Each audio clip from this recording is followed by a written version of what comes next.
নমস্কার। মূল কনসেপ্টের উপর কিছু এমসিকিউ কোশ্চেন প্র্যাকটিস করছি। ফার্স্ট কোশ্চেনটা দিয়েছে, দেখো একের দাগের কোশ্চেনটা 0.2 মোলার সালফিউরিক অ্যাসিড আমাকে নর্মালিটিতে কনভার্ট করতে হবে। আমরা নর্মালিটি সমান কী জানি? এন ফ্যাক্টর ইন্টু মোলারিটি, তাই তো?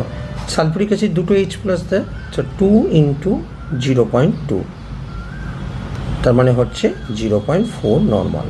তার মানে 0.4 নর্মাল হচ্ছে অ্যান্সার। তার মানে অ্যান্সার এখানে চলে এসো 0.4 normal sulphuric acid, option C. ঠিক আছে, পরের কোশ্চেনটা আসছে। পরের কোশ্চেনটা বলেছে, দেখো বলেছে অ্যাট এসটিপি তে 11.2 লিটার মানে কত মোল? তো এন সমান কি জানি? ভি ডিভাইডেড বাই 22.4, তার মানে 11.2 ডিভাইডেড বাই 22.4, তার মানে 0.5 মোল, তার মানে অপশান এ। থার্ড কোশ্চেনে চলে আসছি। এন ফ্যাক্টর কত হবে? দেখো স্ট্রাকচারটা তাকিয়ে দেখো, এটা হলো স্ট্রাকচারটা হলো এইটা। তাহলে কতগুলো H প্লাস দেবে? যতগুলো হাইড্রোজেন ইলেকট্রোনেগেটিভ এলিমেন্ট অক্সিজেনের সঙ্গে অ্যাটাচ আছে। দেখো কতগুলো আছে? একটা হাইড্রোজেন আছে, তার মানে এন ফ্যাক্টর হবে 1, তার মানে অপশান এ। ম্যাক্সিমাম মলিকুলস কোনটার মধ্যে রয়েছে? তাহলে সবগুলোর মোল বার করো, যার মোল বেশি তার মলিকুলসও বেশি, তাই তো? কারণ আমরা কি জানি? মলিকুলস মানে কি?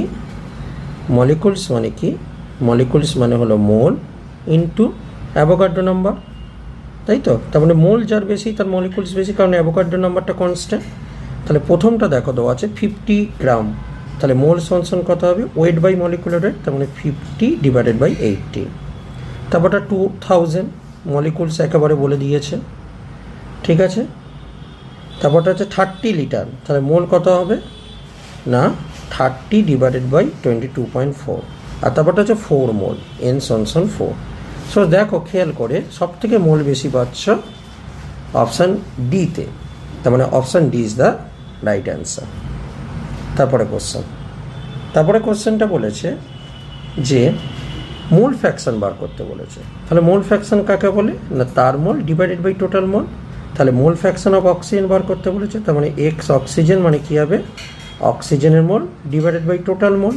অক্সিজেন আর নাইট্রোজেন আছে, তাহলে অক্সিজেনের মোল কত? 2 কোশ্চেনে দেখো, তার মানে 2, নাইট্রোজেনের কত আছে? 4, তার মানে 2/6, তার মানে হলো 1/3।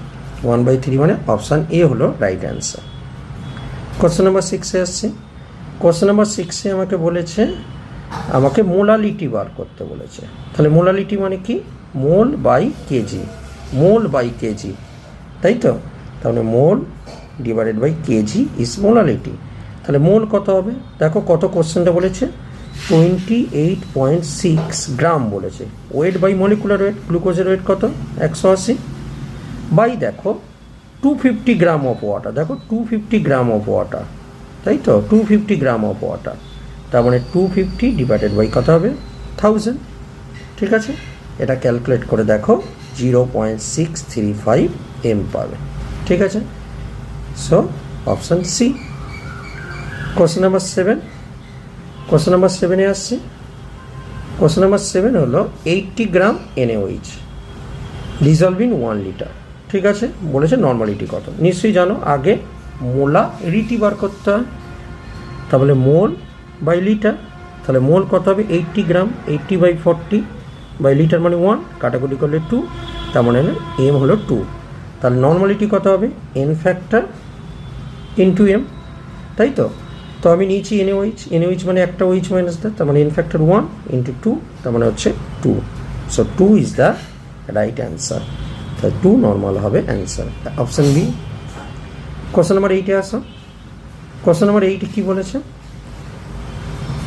10 ml এত নর্মাল ডাইলিউটেড এত করা হয়েছে, তার মানে এক্ষেত্রে তোমার ফর্মুলাটা হবে V1S1 = V2S2। V1 মানে প্রথমে কত ভলিউম ছিল? 10, আর কত নর্মাল ছিল? 1। V2 মানে হলো পরের ভলিউম, মানে ফাইনাল ভলিউম 20 ইন্টু কী হবে? S2। তাহলে কাটাকুটি করলে দেখো কত আসছে? S2 হচ্ছে 1/2, মানে 0.5 নর্মাল। তাহলে ফর্মুলাটা কি? V1S1 = V2S2। V1 মানে ইনিশিয়াল ভলিউম, মানে প্রথমের আয়তন বা ভলিউম। S1 মানে প্রথমের স্ট্রেংথ বা গাঢ়ত্ব। V2 মানে পরের ভলিউম, আর S2 মানে হলো পরের স্ট্রেংথ বা গাঢ়ত্ব। তো 0.5 অপশান বি। পরেরটা কোশ্চেন নাম্বার 9।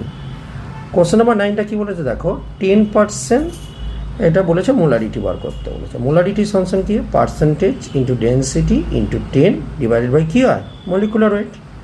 তাহলে পার্সেন্টেজ বলেছে 10, ডেন্সিটি কত বলেছি 1.11 into 10, molecular weight, molecular weight কত দেওয়া আছে 20।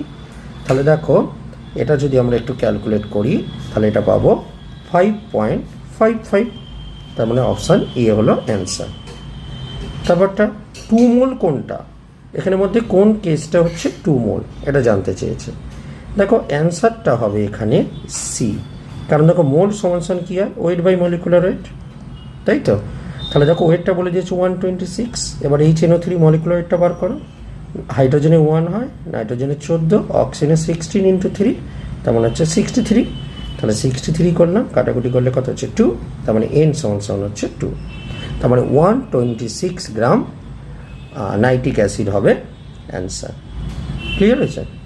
বাকিগুলো ক্যালকুলেট করে দেখতে পারো, 2 মোল আসবে না। যেমন প্রথমেরটা কত মোল আসবে, প্রথমেরটা যদি আমি একটু আসো দেখো একবার দেখিয়ে দিচ্ছি, ক্যালকুলেট করে নিতে পারো 44.4 ডিভাইডেড বাই 22.4,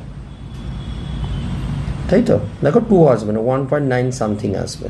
তারপরটা দেখো 35.6 গ্রাম অ্যামোনিয়া, তাহলে 35.6 বা অ্যামোনিয়ার ওয়েট কত, নাইট্রোজেনের 14, হাইড্রোজেনের 3 ইন্টু 1 করে দেখো 2 আসবে না। 98 গ্রাম H2SO4, দেখো মোল সমান 98 ডিভাইডেড বাই সালফিউরিক অ্যাসিডে মলিকুলার 98, তাহলে মোল দেখো 1 আসছে। সো একমাত্র দেখতে পাচ্ছ অপশান সি এর ক্ষেত্রে 2 আসছে। So option C is the right answer. তো এই ছিল আমাদের অ্যান্সার। একবার আমরা এবার দেখে নিই চেক করে অ্যান্সারগুলো আমরা ঠিক করলাম কি না। ঠিক আছে, অ্যান্সার সাবমিটেড অ্যান্ড রাইট, সবগুলোই রাইট অ্যান্সার আছে আমাদের। ওকে, আমরা দেখে নিলাম, আমরা সব রাইট করেছি। তো আমরা ভিডিও করে আমরা দেখিয়ে দিয়েছি যে কিভাবে আমরা অ্যান্সারগুলো সলভ করলাম। আমরা পরবর্তী ভিডিওতে আরও কিছু সুন্দর কোশ্চেন নিয়ে আমরা আসবো। ধন্যবাদ সঙ্গে থাকবার জন্য।